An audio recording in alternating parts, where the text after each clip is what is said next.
Assalamualaikum warahmatullahi wabarakatuh. Jumpa lagi bersama Ibu Is Aisyah Ahadiah di kelas PKN.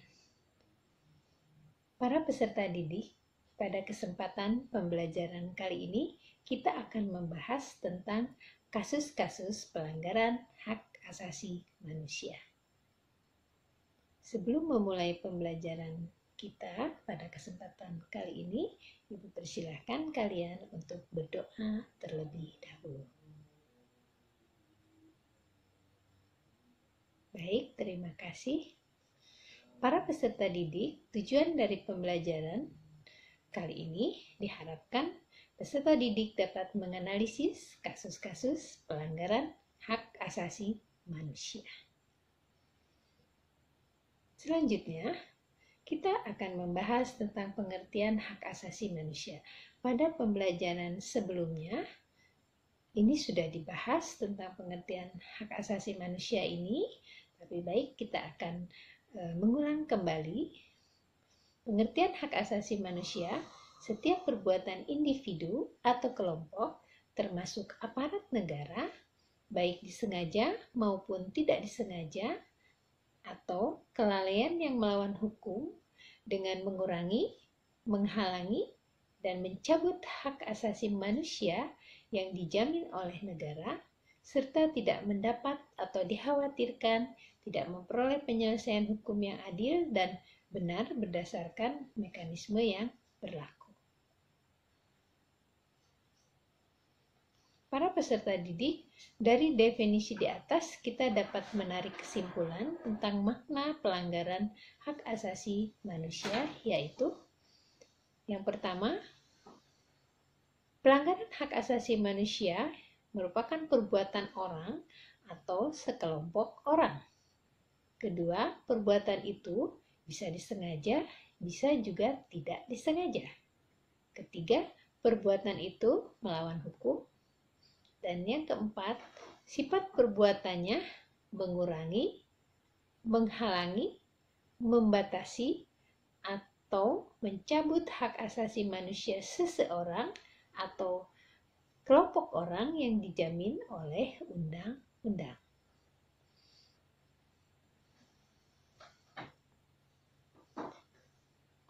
Para peserta didik, pelanggaran hak asasi manusia ini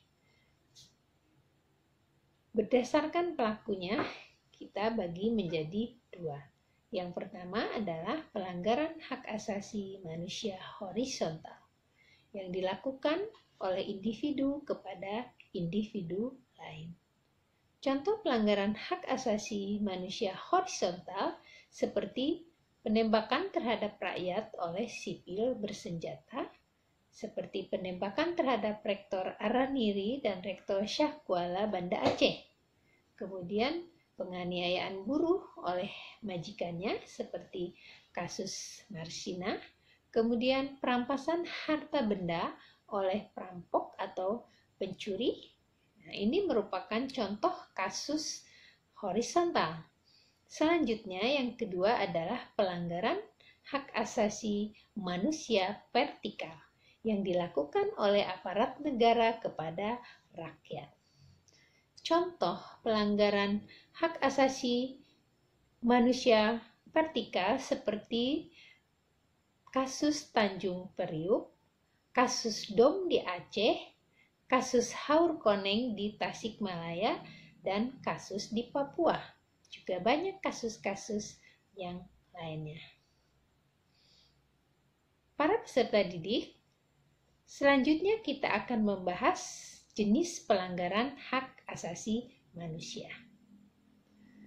Jenis pelanggaran hak asasi manusia atau ordinary crime, kejahatan biasa ini dapat berupa pencemaran nama baik, kemudian pemukulan, penganiayaan, atau menghalangi kebebasan berekspresi. Selanjutnya yang kedua, kejahatan luar biasa atau extraordinary crime.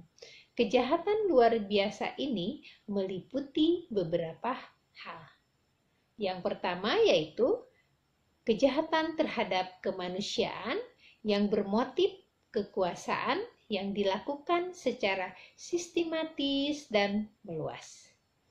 Yang kedua, kejahatan yang menimbulkan teror, kekhawatiran, dan ketakutan dalam diri masyarakat. Kemudian yang ketiga, kejahatan yang diakui dunia sehingga harus diselesaikan oleh seluruh negara, bahkan menjadi yurisdiksi internasional jika tidak dapat diselesaikan pada tingkat nasional.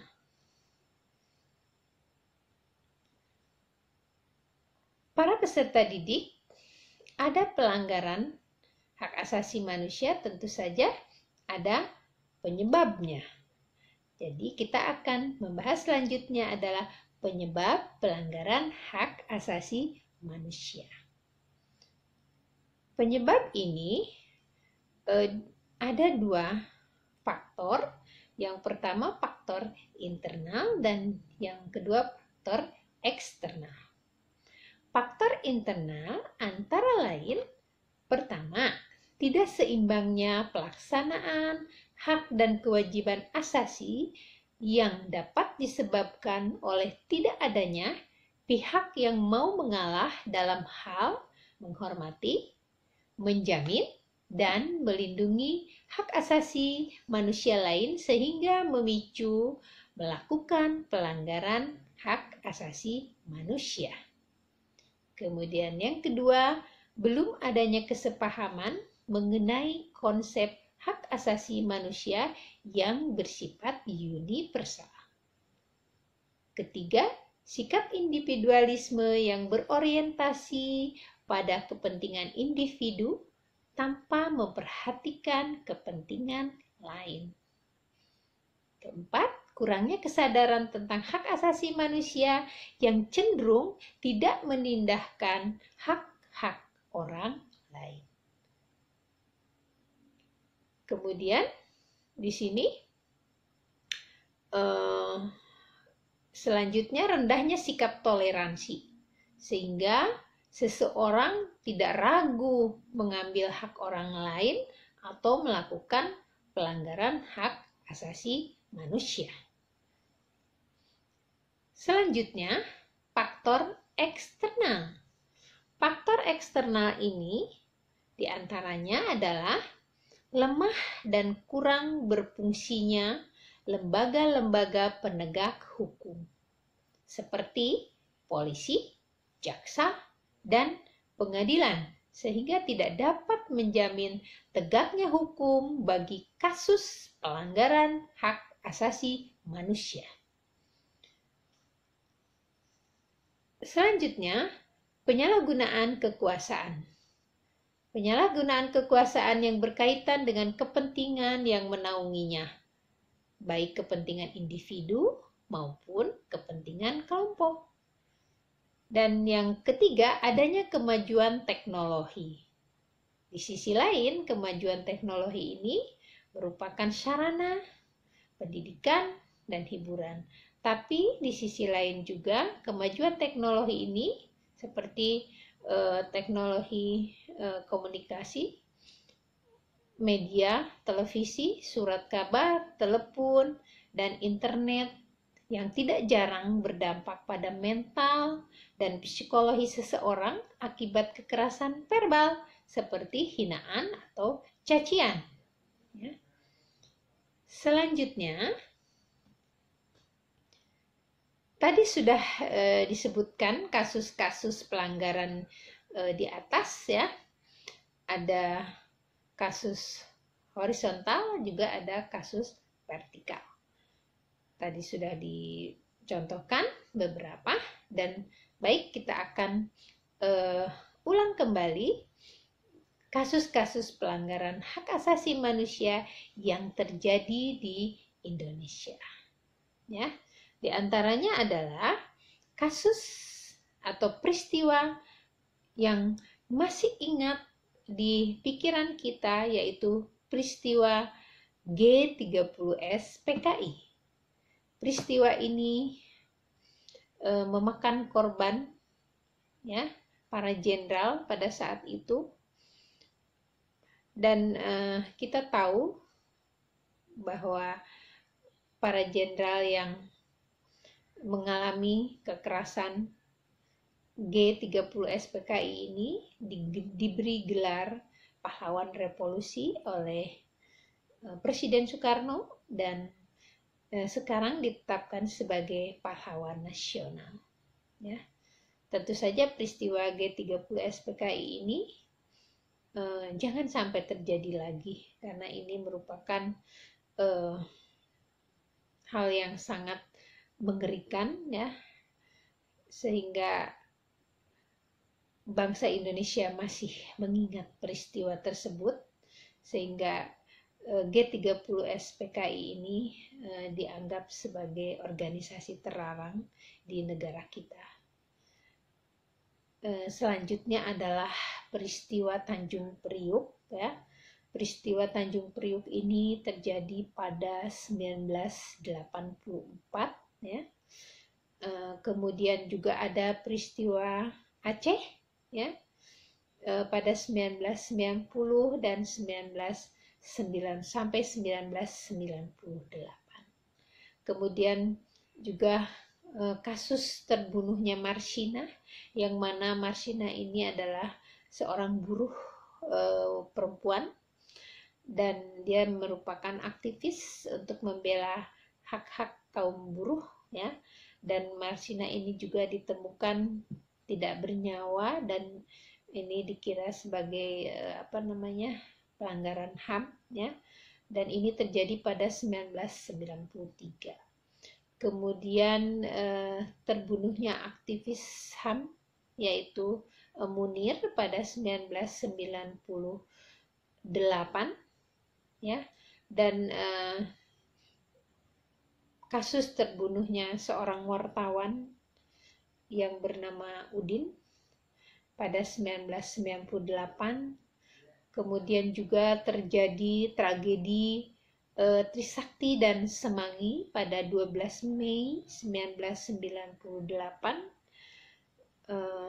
Ada juga peristiwa kekerasan di Timor Timur pada 1998 pasca jajak pendapat. Kemudian juga ada kasus Poso pada 1998 sampai 2000 terjadi, cukup lama, ya, cukup lama. Kemudian ada juga kasus Ambon 1999. Kemudian juga ada peristiwa penculikan para aktivis politik, itu terjadi pada 1998. Kemudian peristiwa yang sangat menggemparkan dunia terjadi juga di Indonesia, yaitu terjadinya peristiwa bom Bali. Nah, itu adalah peristiwa-peristiwa atau kasus-kasus pelanggaran hak asasi manusia di Indonesia, ya, yang sudah terjadi. Dan apakah saat ini pelanggaran HAM itu sudah tidak ada? Oh, pelanggaran HAM saat ini masih ada, ya. Masih banyak kasus-kasus pelanggaran HAM terjadi di negara kita tercinta ini.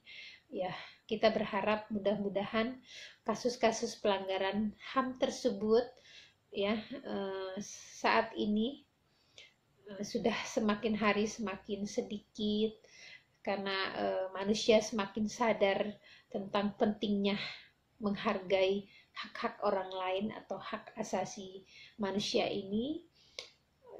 Kita berdoa mudah-mudahan peristiwa-peristiwa masa lalu tidak terjadi lagi di masa sekarang. Baik, para peserta didik, kasus pelanggaran HAM saat ini memang kita tahu, tadi udah Ibu sebutkan, semakin banyak. Kita harus belajar banyak tentang HAM ini, ya, agar kita tidak terjerumus ke dalamnya. Kemudian juga mustahil kita dapat menegakkan HAM apabila tidak memahami ajaran tentang HAM itu sendiri. Maka dari itu, marilah kita belajar bersama-sama. Untuk para peserta didik yang Ibu banggakan, apabila ada pertanyaan, kemudian juga yang ingin disampaikan, silahkan kalian sampaikan di grup kelas kita, yaitu grup kelas PKN. bersama Ibu Is, Aisyah Hadiah. Kemudian juga mari kita bahas sama-sama nanti di kelas PKN. Jadi silahkan kalian mengajukan pertanyaan biar kita bahas bersama-sama dengan teman-teman kalian di kelas PKN yang kita banggakan ya. Baik, demikian pembelajaran pada hari ini. Mudah-mudahan apa yang disampaikan bermanfaat bagi para peserta didik sekalian. Ibu akhiri, billahi taufiq wal hidayah. Wassalamualaikum warahmatullahi wabarakatuh.